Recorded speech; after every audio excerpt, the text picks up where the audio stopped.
Hers were teal. Teal is a good cast for her. Not too high, but high enough to get places with some elbow grease and ambition.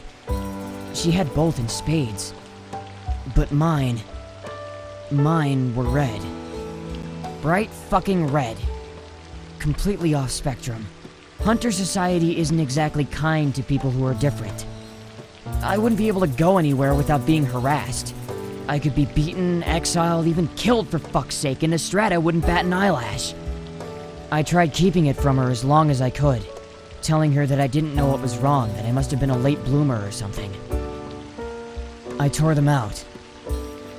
One by one, I tore them out as long as I fucking could. I still do it. I can't stand the fucking sight of them. I was 13 when I discovered I was a mutant, and that my entire life would be in the shitter because of it. I decided I couldn't stay. I couldn't keep it a secret forever. I had to leave her behind. The night I planned to run away, she found me. Wrapped up in bloody sheets, surrounded by the feathers I'd ripped out. And she did something I didn't want to think she was capable of. She turned me in, to get her loyalties noticed by the legal council. What? What do you mean she turned you in? I thought you guys were friends. She thought she was doing me a favor. Instead of letting me be murdered someday by some discriminatory asshole, she took my case all the way up to the emergent. I didn't know this at first, but Empress Paces has this weird fucking fetish for the underprivileged. The old, the sick, the injured, locked away in these fancy castle rooms with bars on the windows and doors. Her own personal fucking zoo. To protect you, for your own good. How long were you kept there? 3 months. It wasn't so bad. Big castle corridor, 3 square meals a day, psychotic empress poking through your steel bars once every couple of weeks to make sure you had everything you needed. You were more of a pet than a prisoner. It was degrading as fuck, but compared to life down here... What happened after those 3 months? A coup. I just remember sounds of battle. And... explosions. Things went quiet for a while. No food. No water. No word. A few days later, the Imperial Guards removed everyone from the Empress's private misfit gallery. The last thing I remember is passing by the throne room. A purple wing sat where Feferi used to be. He had this look in his eyes that made you wonder just how many people he's killed. And this grin that made you realize he's probably lost count. I remember these tattoos he had across his face. Like scars. They just glowed. He had a massive headdress. Feathers of all colors. But there was only one fuchsia. Right in the middle of it. The guards marched me and the others down to the forest floor. I never saw the Empress again.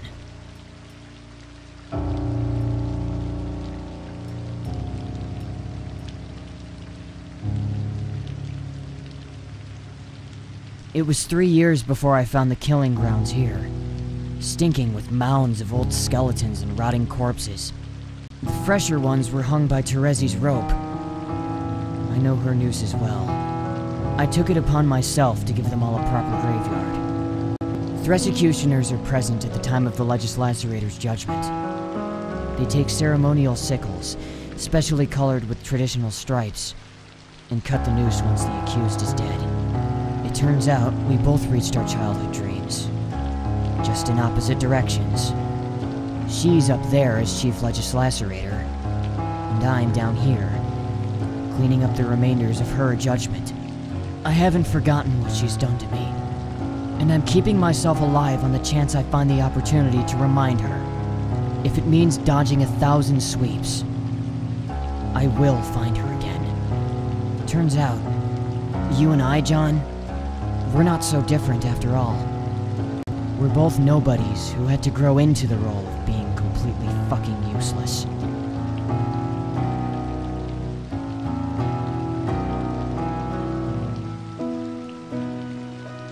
You're not useless.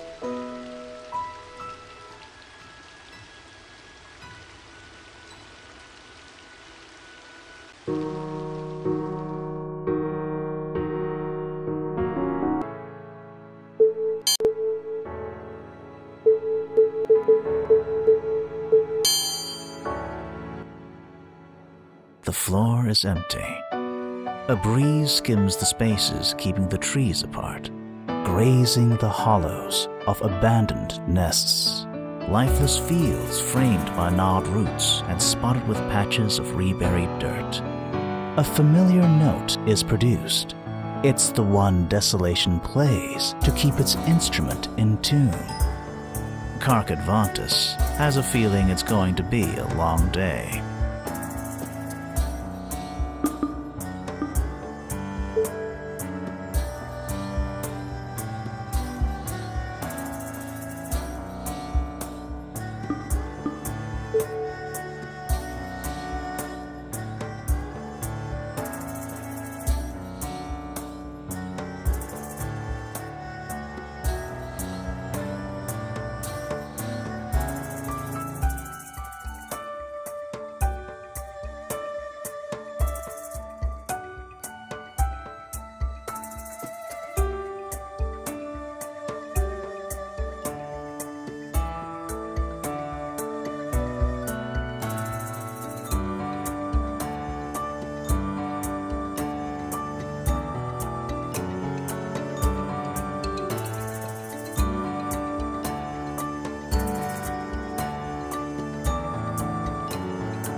The higher floor of the nest is not too far from the ground.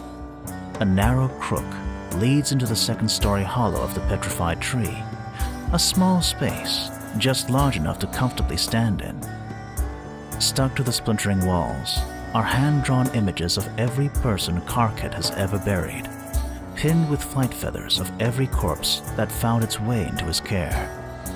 The artwork fluctuates in quality, as the portraits were hung over time with no rhyme or reason to their order, from shaky silhouettes to crisp lines, from vague shapes to shaded features, from tear-stained borders to rain-aged corners. His subjects would receive retroactive medical care for their wounds, gauze, bandages, stitches to cover their gore. His subjects would smile. KARKAT unfolds the paper he brought with him and hangs it on the wall with a lime green feather.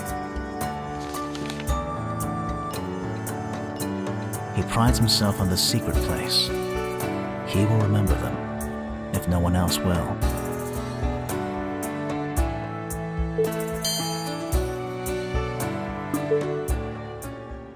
John had been visiting the floor on a regular basis for the past few weeks.